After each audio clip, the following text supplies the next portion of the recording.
Naimurag taya bro sa panas nga liring, panas ni. Mga 4 feet below.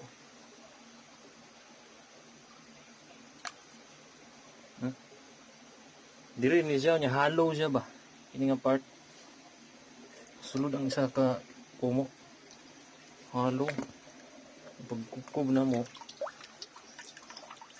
Ayun yun.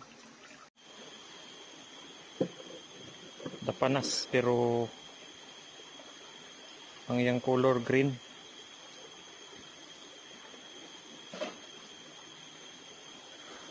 Pati ang tubig dito green na po ang color. Approaching 7 feet along the creek. Turtle dig spot. No limbs. So 5 feet